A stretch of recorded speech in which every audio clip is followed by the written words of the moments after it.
Today we're talking about technical technical professionals' resumes, and then submitting them through applicant tracking systems, and just dealing with this whole process, which is nerve-wracking, especially because at that point you may not have a job, so that makes everything even more stressful. So we get started by doing our normal agenda or welcome introductions. Oops, still got Petter's old topic here. So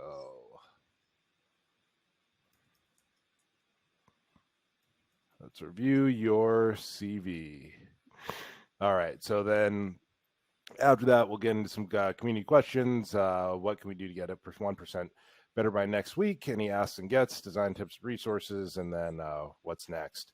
So I'm Brandon. I've been a deep tech journalist for about 15 years. I'm really happy that I decided to start this DevHeads community, and that all of these awesome people are part of it. I've made a lot of friends. I was just telling my girlfriend last night, in the last 6 to 8 months, I've made more friends around the world than I had in the entire time I was in industry before that. So this is great. So I feel really fortunate. Marcus, do you want to introduce yourself? Hi, guys. I'm Marcus Webster. I've been recruiting in the embedded space since the late 90s. You can probably tell by my gray hair that I've been doing this for a while. And it's interesting you're talking about getting new business, because we probably go after a lot of the same kind of customer base for the consultants, at least on the business side. I know Brandon and I both do. But been doing it for a long time, seen thousands and thousands and thousands of resumes over the years. But our focus is that we are paid by our clients to find them employees. But they hire us to find the right employees. So they have to have a certain skill set. So like I said, we play up and down the stack in the embedded. So we play close to the hardware, bare metal, application layer, OS layer. So we're up and down the stack. So we're looking for different talent. Our primary markets are North America and Europe, but we get resumes from around the world. So I'm interested to know where everyone else is located, because Petra and I think we're connected on LinkedIn, but I don't think I connected with anybody else on LinkedIn. Cool. So let's go around the horn, and we'll start with Petter. And I guess if you can, as you're introducing yourself, just say where you're from. Petter, you want to go? Yes. Thank you. I'm Petter from the Czech Republic, the Central Europe, or Eastern Europe. I don't know if we are in the Central or Eastern. Never mind. I've been freelancing for 7 years as a hardware designer. Great. Cool. Florian, you want to go? Yeah, my name is Florian. I studied computer science. I'm based in Germany and developed towards embedded systems because of personal interest. Worked 1 year for Bosch Germany, and then started a bike ride to Spain, Barcelona. And now I'm back in Germany searching for work. Great. Thank you. Umesh, you're up. So I'm Umesh from Pune, India, and I've been 12 years building, embedded software, hardware solutions. So basically I'm from business, but I do a lot of, technical product building stuff. Yeah. Okay. Thanks. Amal, your turn. Hello guys, my name is Hemal. I'm currently in Dubai, UAE, and I've been doing hardware since about 10 years, I guess. And I moved to Dubai about 6 years ago, and I do a lot of complex high-speed design stuff in the daytime, and some ESP, some microcontroller stuff after hours. So yeah. Glad to see you're not underwater. Yes, that's been news all over. Yeah. Mike, your turn. Yeah, Mike Frayan here. I'm in the U.S. I've been managing a lot of embedded development programs over the years. I started out as an engineer and moved into engineering management and up into some CTO roles for a couple different companies here in the States. And for about the last 6 months, I've been doing fractional leadership type work and project type work, but that's also part of that is part of a journey to find my next kind of best fit corporate gig. So while I'm not looking for an embedded programming position, kind of in a similar situation of working with a bunch of engineering teams in some fractional roles, as well as starting to search for a technical leadership role.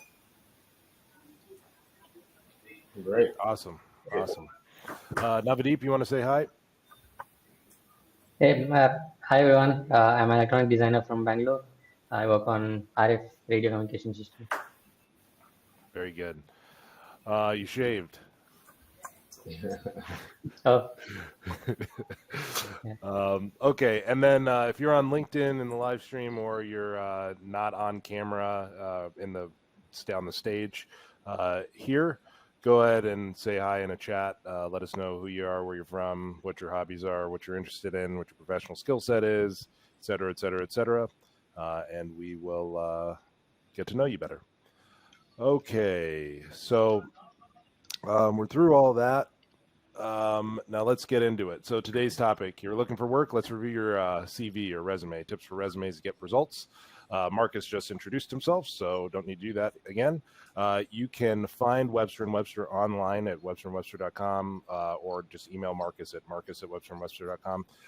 Marcus is also super active on LinkedIn and some other social media platforms, so I'm connected with him. If you're not connected with him and can't find him, just go to me, and you should be able to find him in my connections. But Marcus Webster is the name. And at this point, we're going to go through some bullets here and look through what Marcus's recommendations and best practices are, some of which were surprising to me. And then after that, we're going to dive into a review of 2 versions of the same resume, which would be kind of cool. So Marcus, you want to take it away? Okay, great. Yeah, hopefully I should be the top of the list when you do a Google search by my name. So let me know if not. Okay. So other people in the audience, I know I have Mahid, if I'm Mahid, I'm pronounced it properly. That's a resume I'm going to go. Mahdi, yeah. Mahdi. Okay, so I'll go with Mahdi's resume. But other people here, Mike, you're actively looking, Mike, right now? Okay, all right, so make sure I heard that right. Is anyone else actively looking for a job, or is most people doing their own thing? Okay, all right, great. And you're looking in Germany? Okay, all right, great. Could we do work? Okay, all right, great. Just want to get a pulse of the audience what I'm dealing with here. So we deal with a lot of engineers like yourself. I'm an engineer by education. With the University of Michigan, came out a long time ago. But I always knew I wanted to have my own business. And so I always made sure I kept kept technical and kept personal. So the things I talk about in the resume is based on psychology. You can talk to 10 different recruiters and you get 10 different opinions on what to do with your resume or CV. Okay. And it is geographical also, because depending on where you are, they have different things, CV in Europe versus a resume in the US. And I like to have something in between. So like when I work in Europe, I still submit resumes. I don't submit CV. Well, I do submit CVs, they give me CV, but a lot of times people will have a US resume versus a US CV.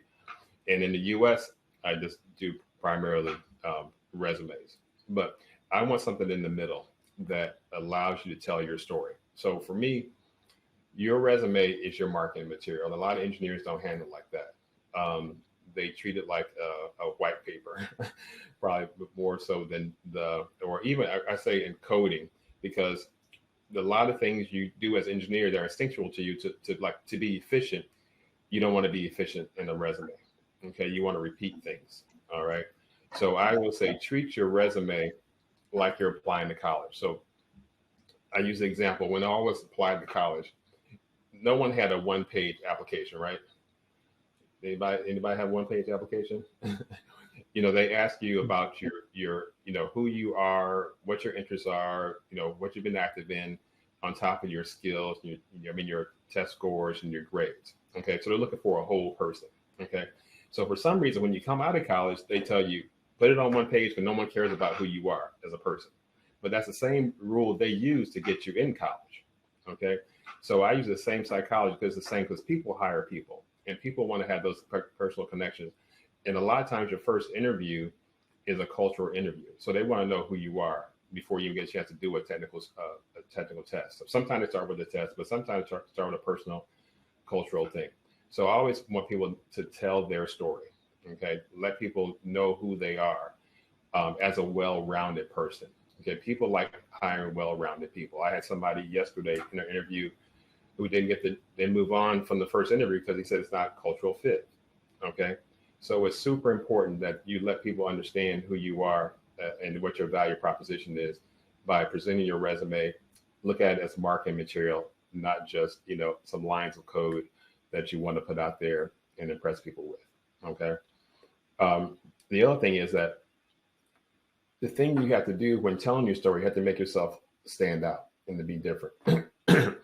So most of you probably have wrote this, designed this, improved this, processed this, managed that.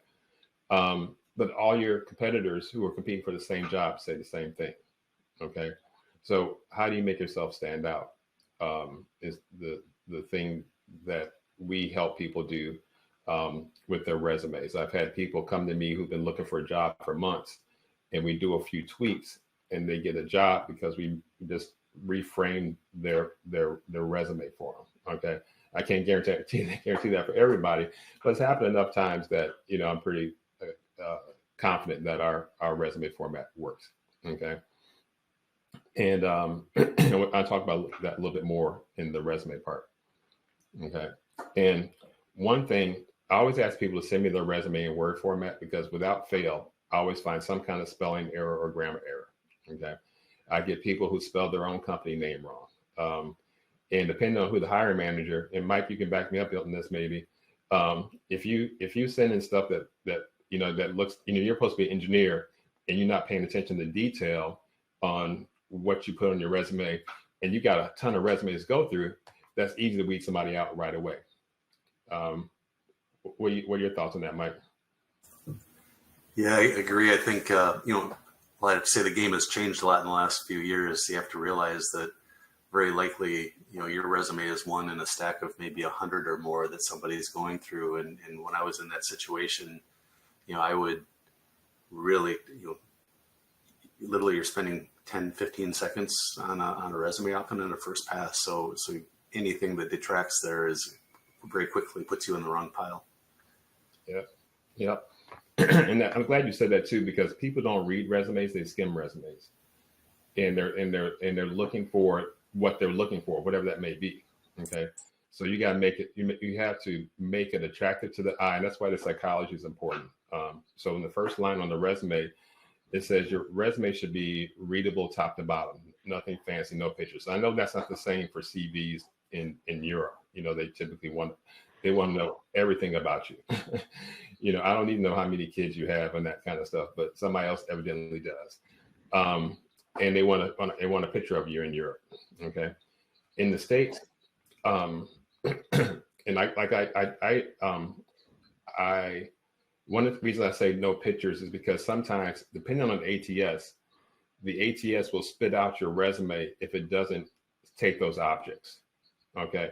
So I practice on Mandy's because he has pictures on his resume, which you'll see later. But both the ATSs I checked it with, it did pass and it was able to accept it. But sometimes I have resumes that I can't get into the system because they have some funky stuff going on in there, and the system won't accept it. And to Mike's point, no one's going to call you and say, "Hey, your resume didn't go in." You know what I mean? You may never know what's going on there. So. Hey, Marcus. Yeah. I got a quick question, which is just for everybody's clarification. What is the difference between a resume and a CV? For me, it's like the CV tells and Mandy has it on his. It has his nationality, date of birth, language, language levels, and they usually tell you if you're married, how many kids you have. It goes into a lot of detail on a CV. Okay, in a resume, in the U.S. now, you barely get a name and an email address. Sometimes people don't put their phone number on a resume. Especially post COVID, because people don't really care as much where people are, so people don't want you to know where they are. So that's the main difference I see between a resume and a CV. Cool. I just make sure we're level setting. Yeah, and Florian, am I saying that right about the CVs in Europe? Yeah, perhaps not that much of detail like kids and so on, but it's definitely more detailed than US applications, what I've heard, but I'm also not an expert in that field. So. Okay. But yes. All right. I'm sorry, Brandon. No. I was gonna say this next one is I keep hearing the different takes on this next point based on whoever I talk to. Somebody's got a different answer about how long your resume should be. And Mike, I'm going to ask you before. You already saw the answer. What I have. Well, what's your thoughts on that, Mike? Yeah, it's interesting. I've got a daughter graduating from university this year, and their coaches there tell them to keep it to one page as a new grad, Right. which is, and I don't know the right answer, but that is so restrictive for somebody that's had a lot of like intern experience and things like that. In my own case, I think, keeping it to around 2 pages. Once you start to go longer than 2, again, most of the time you're going to get 15 seconds of eyeballs, if you're lucky to get past the first, if there's an AI screening step. So, you need to keep the important stuff to the top and, don't be too lengthy. Yeah, I agree.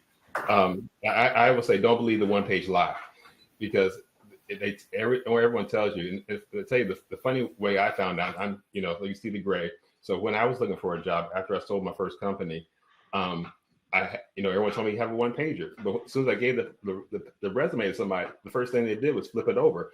I was like, well, if you're going to flip it over, I might as well have some information on there for you to read. So you can't tell your story in one page. Okay. And it's like if your daughter's been active in things in high school and college that she needs to highlight, I'd rather to stand out and be that 2-pager than be that 1-pager that doesn't have any information. Okay. And that's and Mike, and feel free to have your daughter send me a resume too, and I can review it for her also. Okay. But it's important to tell your story. And I use the example of Hollywood. Hollywood makes all the money because they are storytellers. Okay. You have to be able to tell your story. And like Mike said, you have to do it quickly. And I always tell people the same thing: have all your best stuff on top. Okay. Brandon, where's the one where I mean, I put that. I would say people don't care who you are until they know what you can do. Okay, so having these huge fonts of your name, taking up all this real estate, no one cares about that. You're just wasting real estate. You need to maximize the real estate of every page that you can, giving people information that you want them to see. Okay. You want to be able to make a decision. Don't let them make a decision on whether they're going to move forward with you or not, based on, like Mike was saying, something small that, knocks you out of the running. You got to make sure you tell your story. Okay. The next one there is don't have an objective. And I added or customize per application. That's very tedious.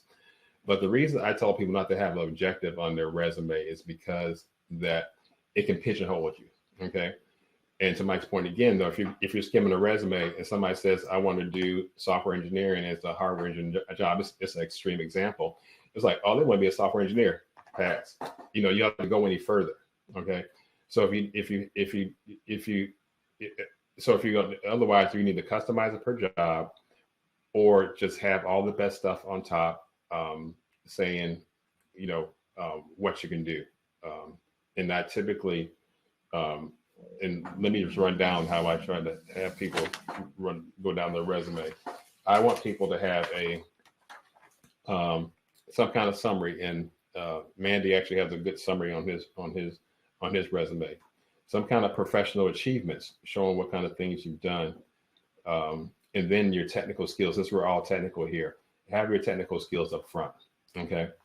And the important thing is also for ATSs and just for general psychology, your skills should be at least mentioned twice. I get resumes all the time. They'll have one skill mentioned in the skill section, but they won't mention it again in the body of the resume, showing where you use that. So at least it needs to be mentioned twice. And I'll just say for ATS section, we'll come back to that later on the ATS part.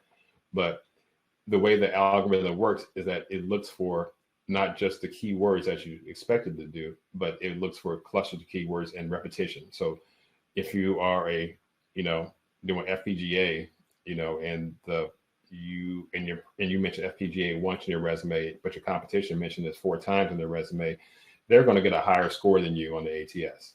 Okay. So you may keep getting pushed down to the bottom of the list because HR is looking at the scores before they even look at the resume. It's like they guess I'm coming out with a higher score. That's the person they're going to go to.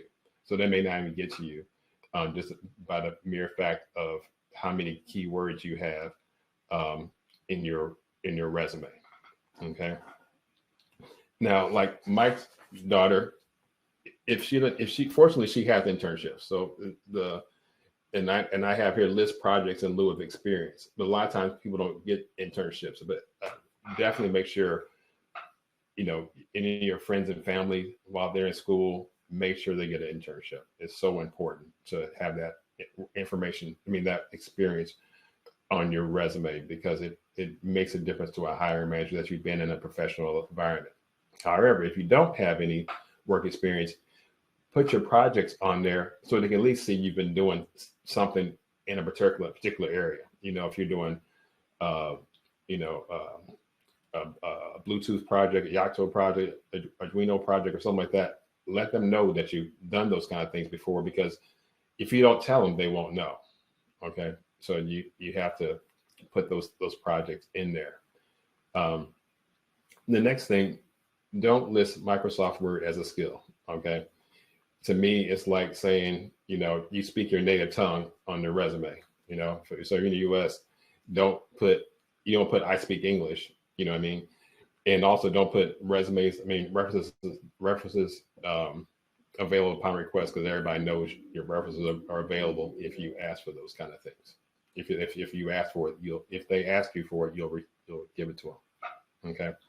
Now, one thing, and a lot of engineers definitely don't do this part right well, is one of the things that catch the eye when a hiring manager like Mike is screening your resumes that are the symbols. Okay, so I always tell people to add quantitative information to their resume or CV. Okay, because what happens is when people skim, their eye stops at the symbol, and what they do, they circle around that symbol. They figure out what's going on. Okay, and they might not realize they're actually doing, but everyone does that. Okay, so for dollar signs, of course, is some kind of I'm using dollar signs, not euros or something like that. I'm sorry, but the represents some kind of revenue or savings or something like that. So as an engineer, you got to figure out how you affect business.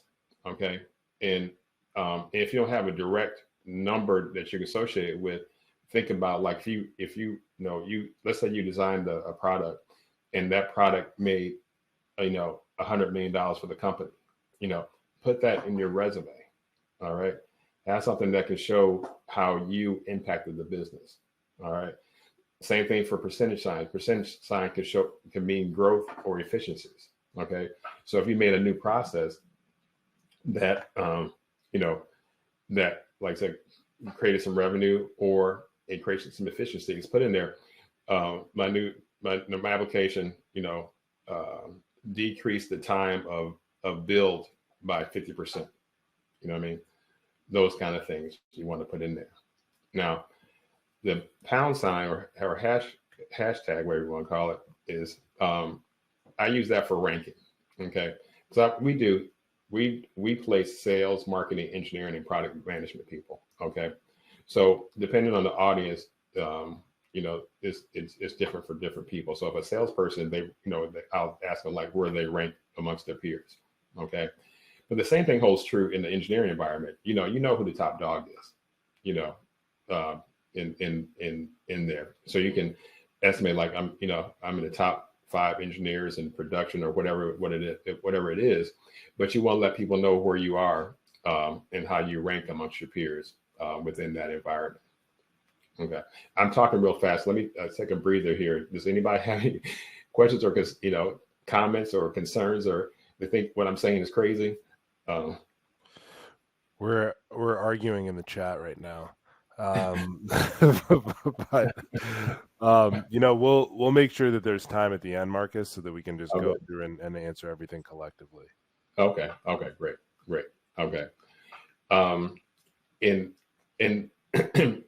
So like what Mike was saying earlier about the part about having a personal section about before we start having other activities, I think it's important. I use the example that NASCAR is big here in the States. So I had a candidate once, and I always told people put personal stuff on their resume. And come to find out, the hiring manager was a big NASCAR person. Okay, so if he didn't have that on there, they wouldn't have known. The hiring manager wouldn't have known. But as soon as he saw that, he went to the top of that person's list, and that's the guy he hired, because people want to hire people, as I said before, and they want to hire people that they can hang out with. I've actually had a hiring manager tell me once that if I get stuck in the airport for hours on end, I want to make sure that I can have a conversation with this person. Okay. So you got to show that you have those kind of things that connect you to other people. All right. And it could be anything, but it could be hiking, lifting, cycling, whatever it is. Show kind of things you do outside so that you can connect with other real people, not a computer. And the last part on the resume part, always list activities that show discipline. Okay. I didn't mention it on here, but like I recently had a candidate that was Eagle Scout. And if you know anything about what Eagle Scouts have to go through to become an Eagle Scout and the years of, things they have to do to get into it, just add those 2 words as a whole other dimension to that person. That they're loyal, they're persistent, they can survive in the, in the wilderness. There's a whole lot of things that are implied by those 2 words, but the same thing holds true for, martial arts. If you have a black belt in martial arts, make sure you mention that. If you play multiple instruments, make sure you mention that, because that doesn't happen overnight. Okay. If you're a chess champion, once again, you don't do that. You don't become a chess champion without practicing. All right. If you had, if you were playing sports, our hiring managers love hiring athletes. Okay. So, and especially having these championships in the States here, NCAA championships, or, all that kind of stuff goes a long way in making you stand out and be different from your peers. Okay. And the nice thing about championships, they can never be taken away. Everyone can have a record broken, but no one can take away your championships. All right. Now, on the ATS, I talked about it a little bit, but when you apply online, at least, I mean, we have an ATS system, so people apply online for our jobs, but we deal directly with hiring managers. So when we submit a resume, we submit it directly to the hiring manager. Okay. Now, does everyone understand what the ATS is? Okay. All right. So go through it. Yeah. So the ATS there's all kinds of systems out there. There's a bunch of them out there that companies use to walk candidates through a system. But the first thing you do is you apply. Sometimes they make you ask you questions. That's the first line of screening. So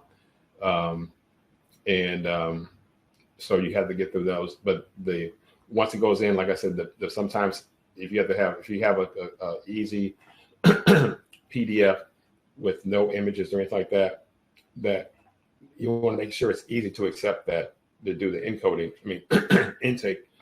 excuse me, of that resume. And like, web SEO, it excuse me, I'm sorry, it goes through and scans for keywords, and Mike says it's doing AI and all that kind of stuff now, but it's looking for patterns, it's looking for keywords, it's looking for multiple words. Okay. So you want to make sure that you want to have as many words in there as possible to represent yourself and tell your story. And when I tell you, that's not part of not telling your story, but you want to make sure that the keywords are enough to get past the ATS and get to it. And the goal is to get in front of a human. Okay. Now, my cheat code is, I think, Brandon, you said it's called SEO stuffing in the SEO world. Is that right? Where you add a bunch of keywords? Yeah, it's keyword stuffing. Keyword stuffing. Okay. Yeah. So what, if you want to do something that to kind of up your score, and if you don't have the right context to put all your other skills in or other skills you want to repeat, what you can do is add a third page. All right. This might sound crazy, but add your keywords there, but make them in a white font. Okay.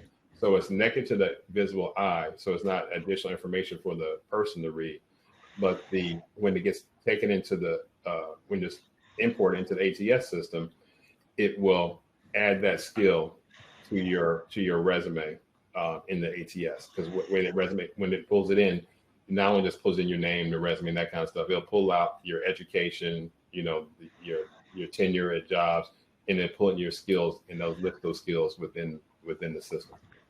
Okay.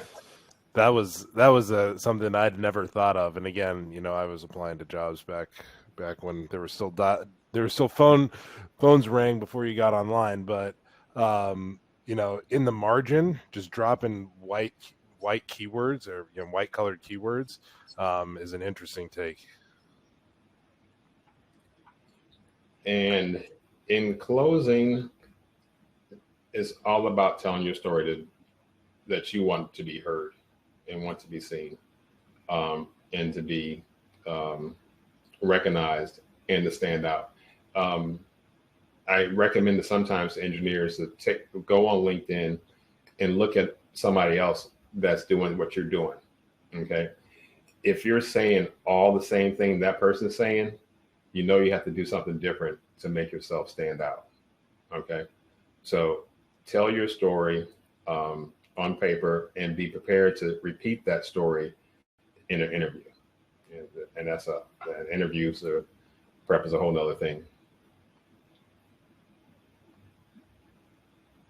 Yep, and we're going to get to that hopefully in a session in the future. But for now, Marcus, I'm going to fire up Madi's resumes. Do you want to start with the 1-pager or the 2-pager? Let's start with the 1-pager. All right. We have 10 seconds, right? Yep. Okay. 5 seconds. Oh. Are you saying that you want to say something in 10 seconds? No, we are going to scan the resume in 10 seconds.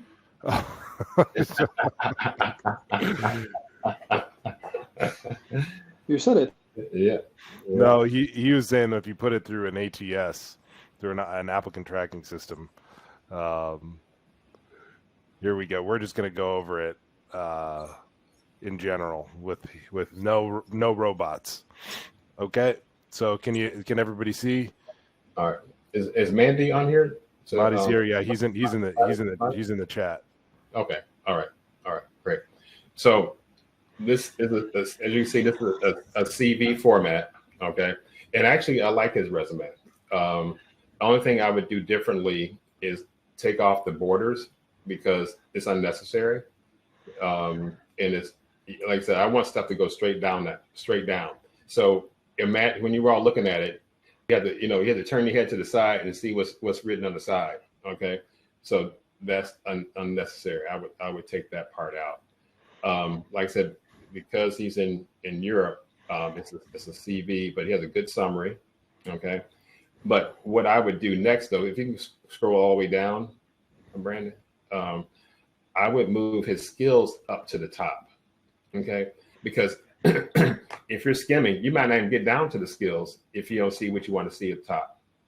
Okay, but at least if he has the skills up top, then he has to make sure that he repeats those skills again in the body of the CV. Okay. I know that I'm being unfair because there are questions that are happening and I'm just got the talking stick. What about soft skills? This is something that I look at a lot where I'm like, man, you know, is anybody putting teamwork here? Does anybody care? Right? Is that just BS or is that worthwhile? I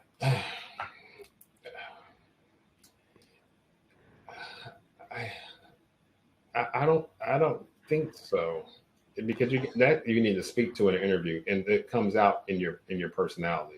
But like Marty, one of his resumes, he was doing customer facing things, which also gives a little insight into his personality. But I like the volunteering and that kind of stuff. I think that's more where you want to show where that teamwork and those kind of things and time management should come through.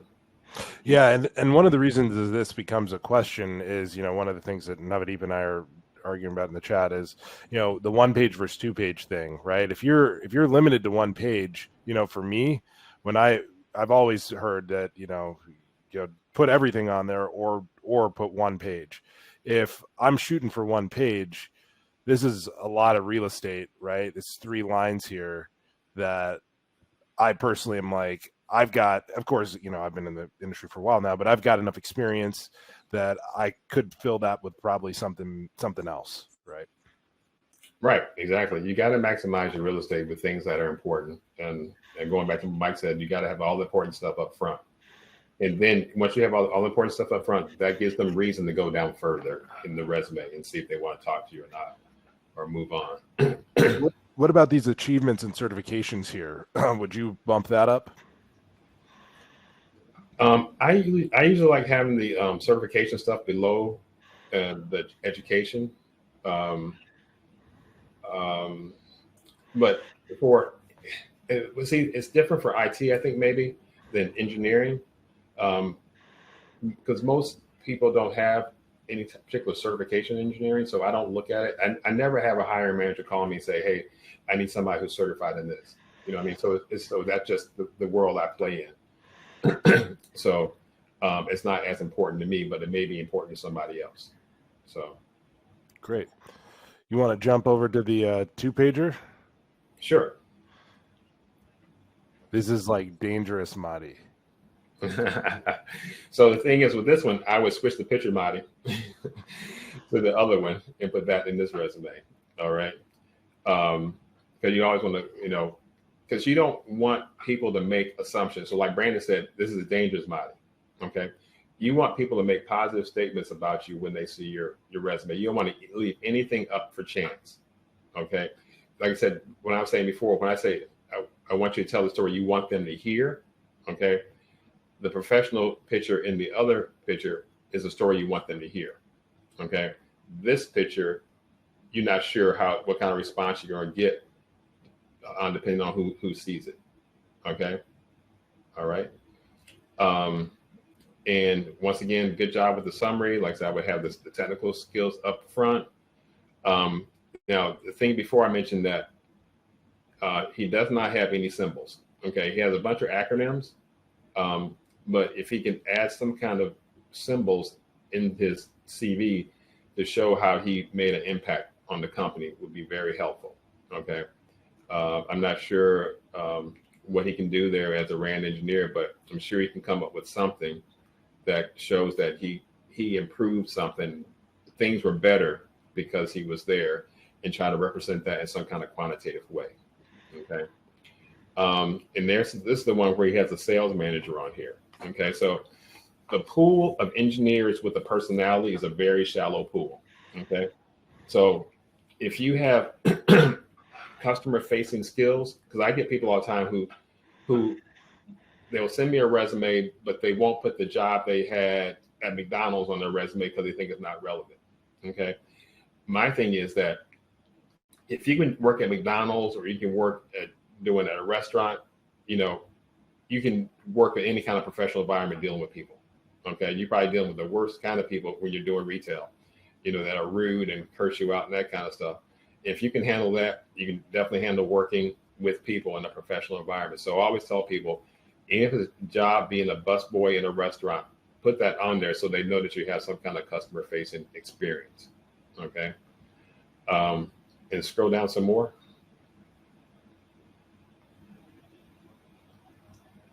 And I'm not sure you guys know this, but a lot of times the engineers with the because due to supply and demand, engineers with the personality typically make more money because they're able to be customer facing, because they definitely have a direct impact on the bottom line of the company. Okay. And I'm not sure if you guys ever noticed in terms of how people get laid off in companies. The way when people get laid off in companies is typically the engineers, marketing, anything that can get outsourced gets laid off first. The last people to go typically are the salespeople, because they need that revenue coming in. So I always tell people, try to be as close to money as you can when you're working in a corporation. Okay. And as a recent grad too, like for Mike's daughter, if you come out of where's she graduating from, Mike? Arizona State. Arizona State. Okay, cool. So so a school like Arizona State, and if she has a really good GPA, I tell people put it up front, up top also. Okay, but if you have a high GPA coming out of the school, if I get like an MIT grad with a 4.0, I definitely want them to have that at the top of their resume. Okay. Other folks, I typically say just, keep it in the background, lower in the resume if you graduate like like a 3.0 or something like that. But if you're, if it makes you stand out more, have the education up front. Only if you think it makes a difference. Okay. And languages, I think languages are always important. Showing that you can speak different languages, no matter where you are, is important. And I just found out recently that people dream in different languages. I only speak one language, so I didn't know that was possible. When they're other than the native language. And then once again, he has his interest on there. I would be more specific on the volunteering, saying like what kind of causes he volunteers for, so you make those connections. You got Unity for gaming. You might want to say gaming / Unity there, and travel. If you've done like extensive travel, you might want to mention like some of the countries you travel to, just because that once again, somebody reads it. Oh yeah, I went there too. You know what I mean? And those kind of things. A lot of times, those are the icebreakers in conversations when you start an interview. You know what I mean? So that's my take on Manju's resume, and I'm sure I missed some stuff, but looks like you guys have plenty of questions.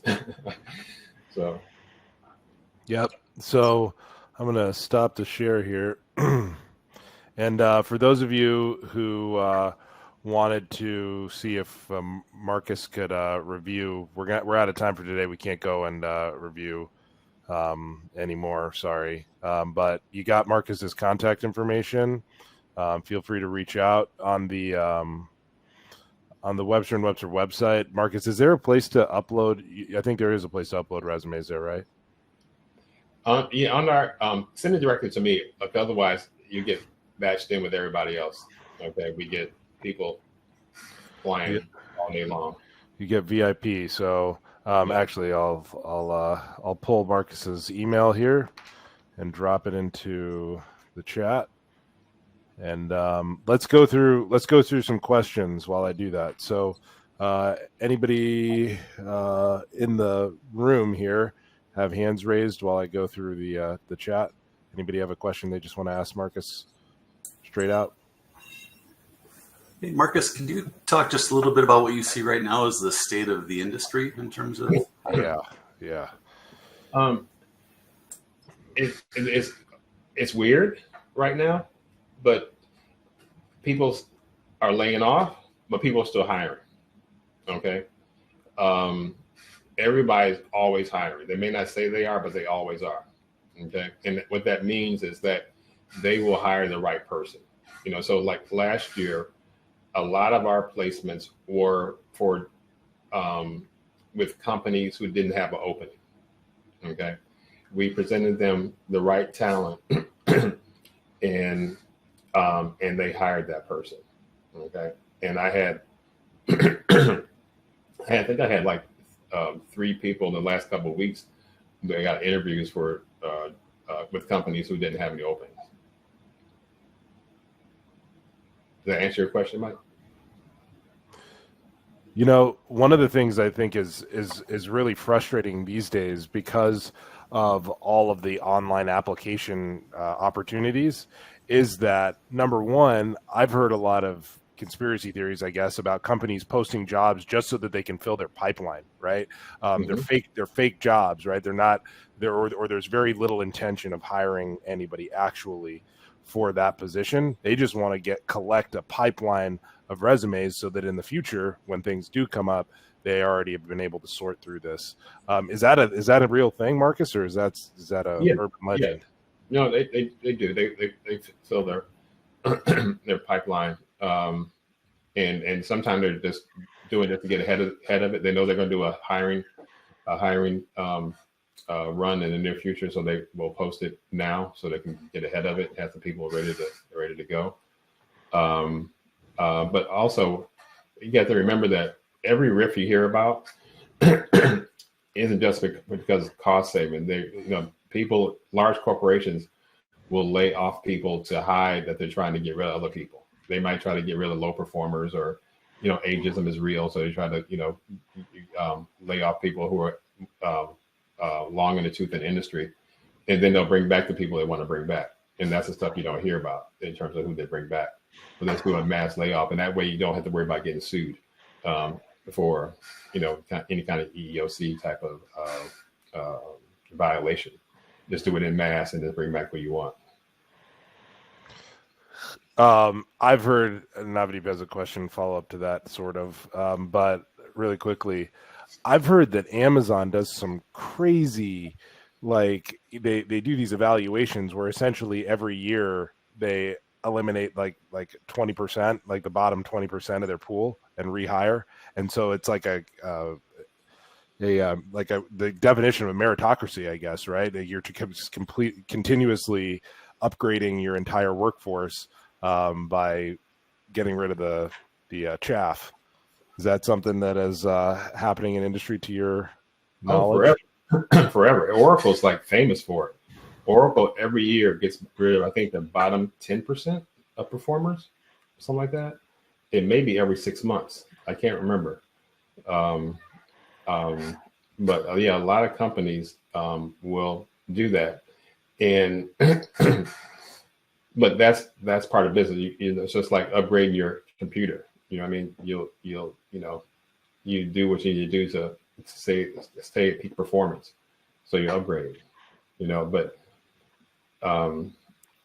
people, what we find is that the people, a lot of companies let go are still a treasure for us and for our clients. I mean? So like back when Amazon and Google were all doing all that hiring back in 2022, early 2023, it was hard for us to get good clients, get candidates for some of our clients because, like we had one candidate get an offer from our client, sign the offer, but they got another offer from Amazon for $100K more.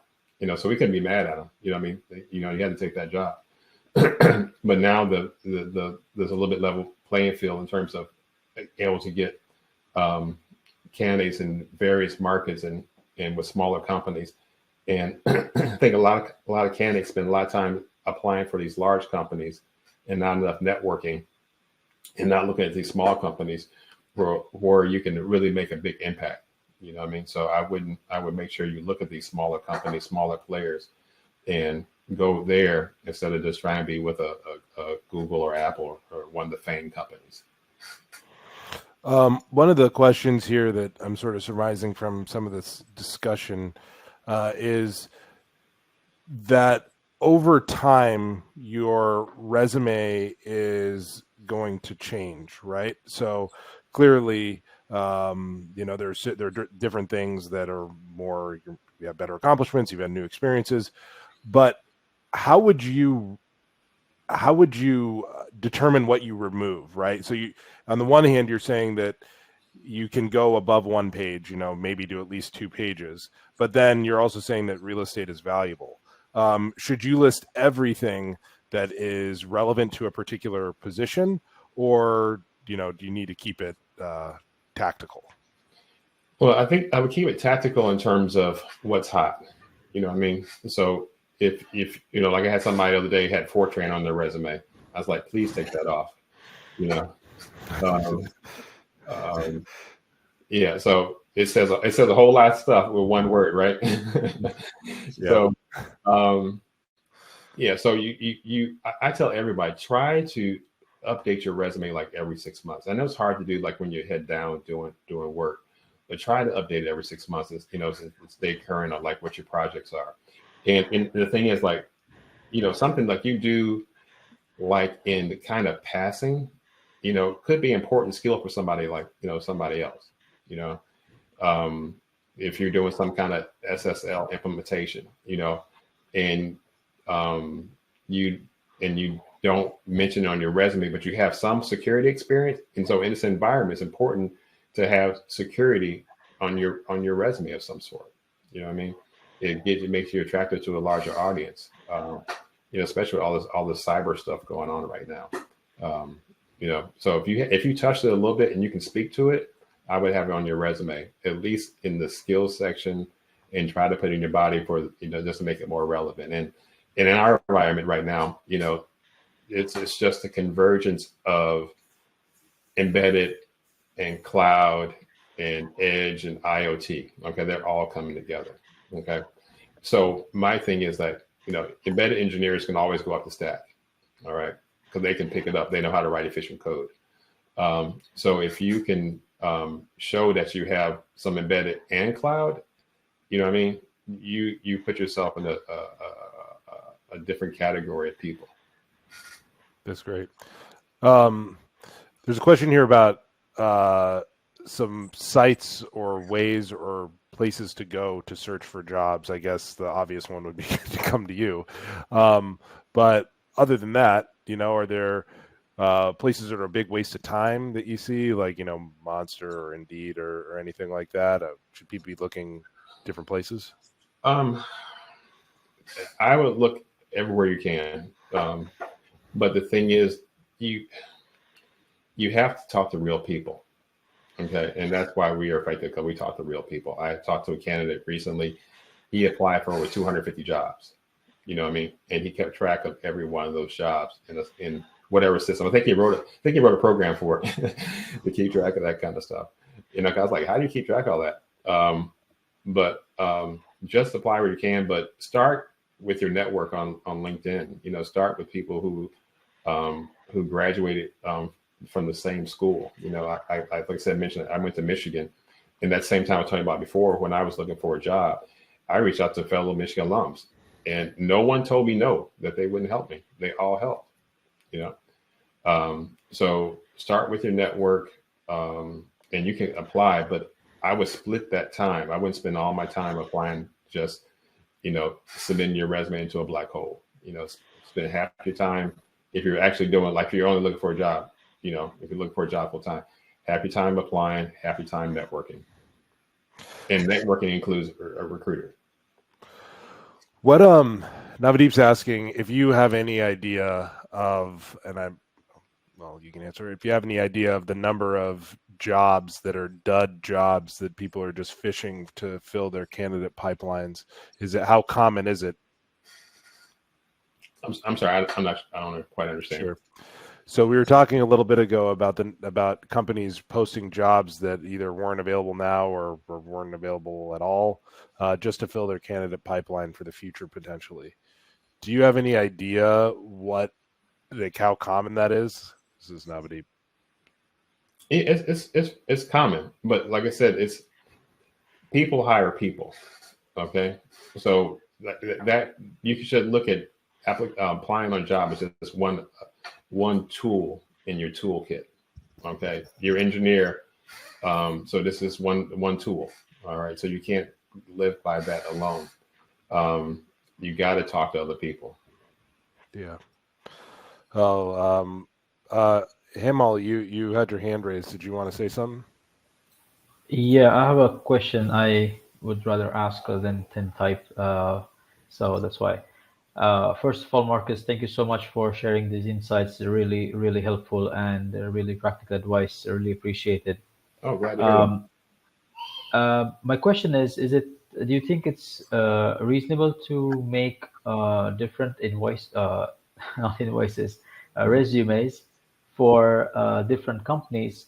So one hack I heard of was you take the job description from the company, you put it in some sort of a word cloud, and whatever skill comes up, you edit your resume a little bit to put that skill in more. I highlight that more. Do you think that's advisable, or we just make one resume and then, or how No, I think that's good. should we That's what balance this one? yeah, you have to, it's best to customize the best you can, but it's so hard to keep track of those resumes once you do that. That's Right. the problem. Exactly. Yeah. Yeah. Yeah, I think it's a great idea doing the word cloud and finding those commonalities in words that match your skills and that kind of stuff. But it's the other side. It's like which resume do I submit? Well, there's also there's also the what if you're doing it for Procter and Gamble or Intel or I mean Right. the word cloud is going to be everything. Absolutely. So just Yeah. don't just put it in the GPT, right? No. Right. No, of course. Yeah. Absolutely. No. Cool. Well, we're kind of out of time, everybody. It's at the bottom of the hour. I know there's a bunch of discussion and other questions that are coming in places. That's what the server's for. So hit up the general chat, the dev chat, and you can find Marcus in the server, and he's happy to answer some questions for you. And then you've got his email address now, which I'll drop back into the chat here in a moment. Looking forward, there are some questions that are going on in the server, some technical questions that could use help answering. If you got a chance, lend a hand. That's what we're all here for, is help each other out. So pay it forward, please. Other than that, next office hours, we're getting ready for some really big stuff. I know I keep saying that every time, but we actually are. So next office hours a week from today on April 26th. We're going to be going over the new look server. I updated some of the categories and the structure a little bit to make it more conducive to having deeper discussions about specific topics without getting too pigeonholed. I'd like to go over that with you and, more importantly, get everybody's feedback because this belongs to all of us. So I would really appreciate you all attending and letting me know what you think and how you feel and the directions you'd like to go. So it's sort of like a user forum. Got some demos coming up soon. It's been a embedded world kind of blew the world up for me and the team over here, but we're going to get back on track. We're live streaming on LinkedIn, so this will be on LinkedIn or is on LinkedIn right now. And then we've also got an engineering hour session coming up on Sunday in 2 days. Umesh, if you're still here, do you want to let us know what that's going to be about? Yeah, so this week's engineering hours will be happening this Sunday, and we will be looking at, exploring how to work with Raspberry Pi camera module 3, model 3.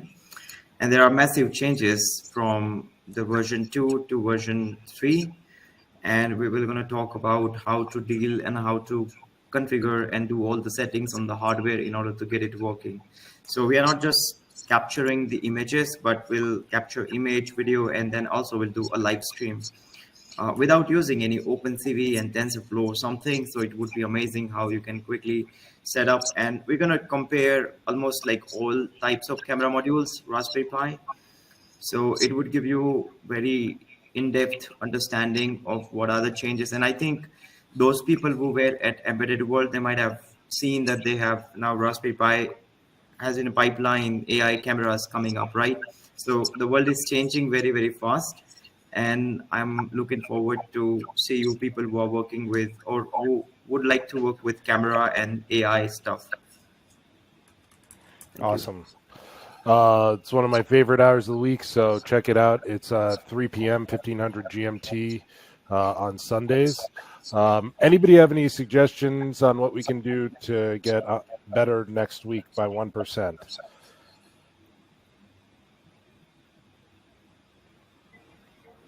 We need more sessions like this. So it was a really wonderful one. I agree with that, and actually that's part of the big announcements that are going to be happening. We're going to be doing more events. So if you or anybody you know would like to present, you've got my information. I'm in the server at TechElu. And then also, if you have sessions that you would like to have covered, ping me on those too, and I'll find somebody. Me and people like Marcus have big networks, and it's for this purpose. So if there's anything you'd like to have covered, let me know. Yeah, I was going to say thank you guys. I really appreciate the interaction with everyone, and I'm glad you guys found it helpful. You know, I live this every day, so it's like pretty common for me. So I really appreciate the feedback, and I'm glad I'm able to help some people with their career path. Yeah. I said I was going to send your email again, and here it is. One last thing, I realized what Petter was asking, and I think he's gone now, but would you have hired Madi for a given job first blush, just like your 10 to 15 second review, Marcus, of his resume?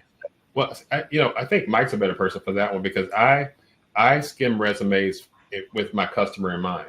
Okay, so I don't have a customer in mind, so it's kind of hard for me to say if I would hire him. So I yield the mic on that. Yeah, Mike? I was having the same thought, Marcus, because if I think through my skimming days of resumes, I would usually write down 3 objectives that I had.